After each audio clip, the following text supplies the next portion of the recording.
It is a big party out here. I'm telling you, Suzanne, we did not expect to see this many people when we walked out to the beach today. And if we can flip the camera the whole way around and shoot up there onto the pavilion, there's a whole bunch more people up there. They apparently are enjoying the day and trying to forget that a hurricane is coming their way. Now take a look out in the ocean. Last time we spoke with you guys, we had about 4 surfers out there. Here we have some gymnasts on the beach too, apparently. But if you can see out there, we only have 1 surfer right now, which is good news. I mean, honestly, he shouldn't even be out there.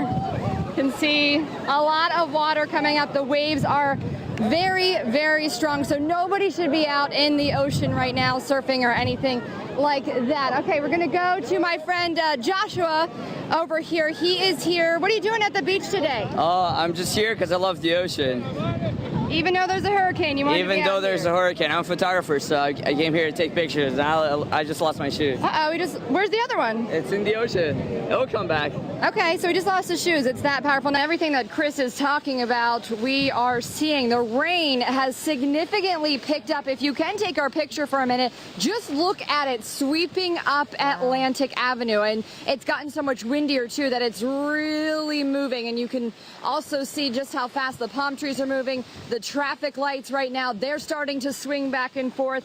Again, we still have police up here blocking people from getting to the intercoastal, but we have seen a few cars on the roadway in just the past minute. We're also starting to see some water gather here along the road, which is probably going to lead to some flooding with this heavy rain coming down as fast as it is right now. And you can look all the way up the road there too, and you can see some debris, and we're starting to see that flying around more and more. But in just the past 10 minutes, it's okay for about 30 seconds, and then we get this heavy gust of wind that comes through. A very strong wind gust coming through right now. I was just showing an app on my phone. They're measuring almost 50 miles per hour. But I can tell you the rain has stopped, and now that the sun has come up, things are a little less scary here. And here's what we're seeing. I mean, the roads are pretty dry. I was thinking that we would see some flooding, but things look okay. You can follow me across the street. There's no cars right now. Here comes one of those big gusts of rain and wind, and look how far the water has come up the parking lot since we last talked to you. I mean, just look at it rolling in. And this is one of those moments I was telling you where you can hardly see, if you look across the water, you can hardly see the Jupiter Lighthouse. It is just whipping. This rain and wind is just whipping across the water. I mean, it's hard to see.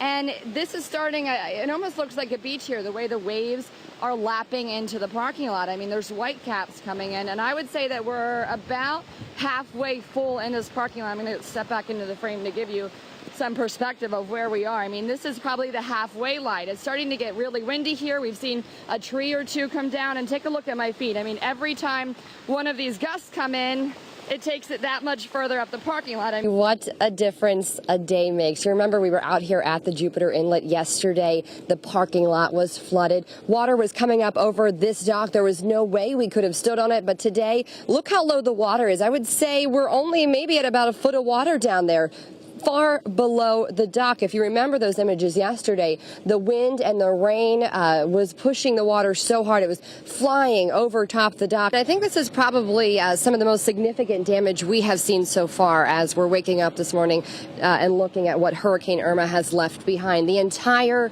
side of the building right here, you can see there's 2 panels barely hanging on, but all of this aluminum siding has just been ripped off the building, and all the wooden structures here on the back too, you can see nothing's left right here, and a little further down we have one other opening, and you can see the debris is lying the whole way up there almost to the road. So the wind really had to have been powerful to have ripped it off there. In this building, as I said before, we have 500 plus boats. The good news is all those boats are okay. As Eric said, as hurricanes approach, you know, a lot of people want to store their boats. They want to keep them safe. So the owners this morning, they're waking up saying, you know, this could have been a lot worse. Some major big trees have uprooted all along this street. I mean, uprooted so much that they've pushed the sidewalk up here. We have crews up the street right now already working on getting the problem solved and making sure that there's no issues with gas lines. But this is a big tree, guys. Look.